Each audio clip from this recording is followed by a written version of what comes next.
Hey y'all, my name is Matthew O'Connell. I'm currently in Dr. Spaulding's EDST 750 course. I'm currently seeking my master's in secondary education with initial licensure. My concentration is in business and I plan to teach personal finance at the high school level after graduation. So the state standard that I used for this lesson was Personal Finance Tennessee State Standard 17, which basically encompasses the notion of saving, investing, and building wealth. One particular aspect of this that I decided to focus on for this lesson was the notion of compound interest. So without further ado, let's jump into it. So the central focus for this lesson was what is compound interest and how does it apply to everyday citizens' lives. The state standards is below that, and the objectives for this lesson was for students to be able to demonstrate understanding of the compound interest equation and to determine the future value of an investment with compound interest.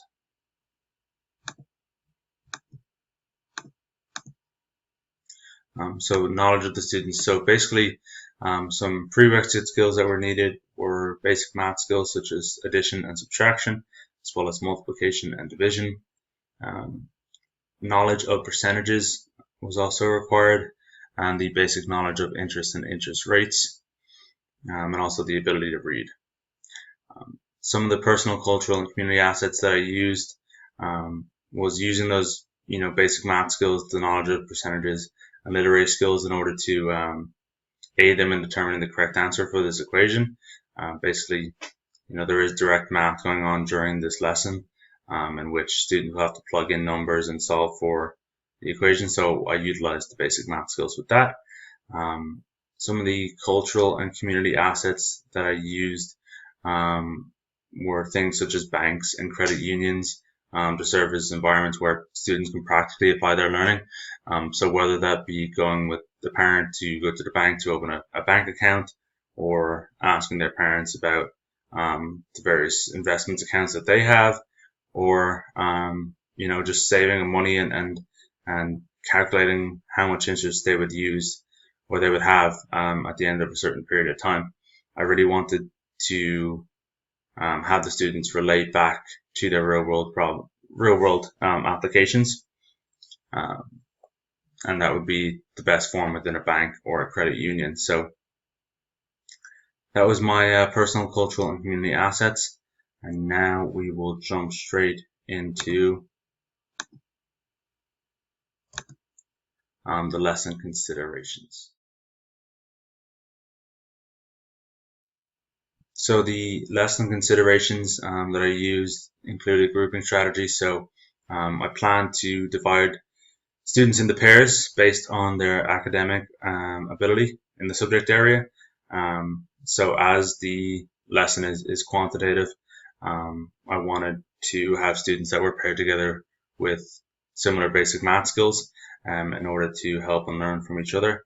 I also plan to monitor the classroom as I went by, and if anything, give assistance to the students, and if any further problems arose, either make a decision to let the students work independently or repair the groups.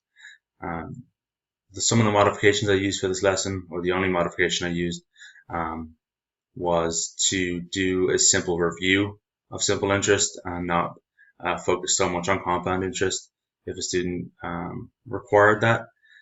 The accommodations that I used were if students could not complete 100% of the in-class assignments, they would be required to complete 50% of that.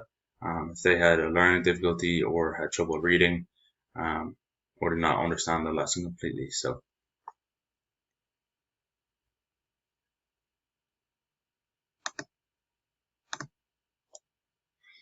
some of the materials used in this lesson for me was a projector, a laptop, pen and paper.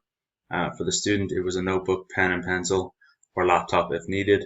At the beginning of the lesson, I planned to present a PowerPoint presentation in which we reviewed the overall concept of interest. We touched on the review of simple interest and then jumped straight into the notion of compound interest and how it is different from simple interest. I provided some examples for the students and then paired them up and you'll see that in the next slide. So during the lesson, going through giving examples of the compound interest equation and how to solve for those using those 3 steps of identifying the elements, plugging the elements into the equation and solving for the equation. So once that was understood, I would pair the students together and they would work on their own 2 examples together. And then students would proceed to the computer where they would complete a 20-question worksheet independently. Once that was all done, after the monitoring was done and the independent work was done, then students who have returned to their seats in order to close out the lesson.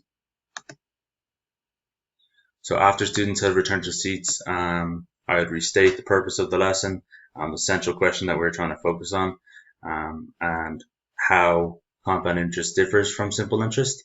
And then the students would demonstrate understanding of the whole lessons themselves by working independently on an exit ticket assessment, in which they would be required to answer 10 questions that involve compound interest and the compound interest equation. Students would also be asked questions in order to compare and contrast between simple and compound interest.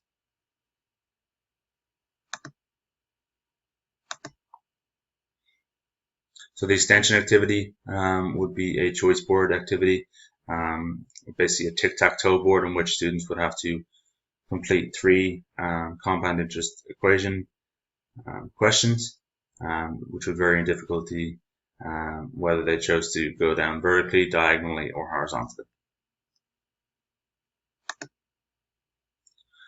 So evidence of student learning, the formative assessments that I used was to provide examples during the PowerPoint, monitor students during the PowerPoint, and expect a 50% mastery of the questions that I was asking them.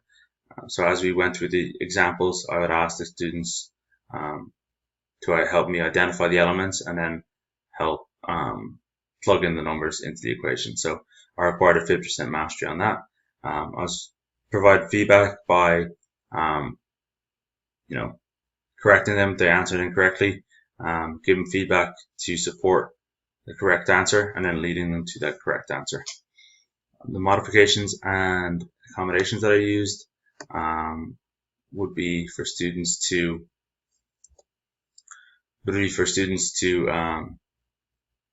write down their answers instead of verbally communicating them, and then also requiring students to achieve a 40% mastery.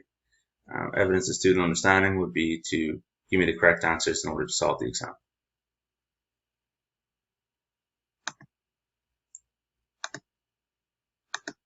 For the summative assessment, this would be the exit ticket assessment that would conclude the lesson. I required a 75% mastery of this since it is at the conclusion of the lesson. Any modifications, I would require students to either take home the exit ticket if they cannot finish it, or complete 50% of the questions instead of 100%. Evidence of students' understanding would be, that 75% correct questions on that exit ticket. Some of the language function was analysis. A learning task was to provide questions around compound interest, and language demands with vocabulary such as principal, interest rate, and compound interest itself. As you can see, there's some vocabulary down there. The discourse included constructing an argument, interpreting graphic representations.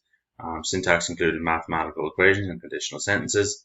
And the language reports is the keyword slide that was present within the PowerPoint presentation. These are some of my sources, and the research and theory addressed was the cognitive learning theory. So thanks so much. I appreciate you listening, and hope you found this interesting.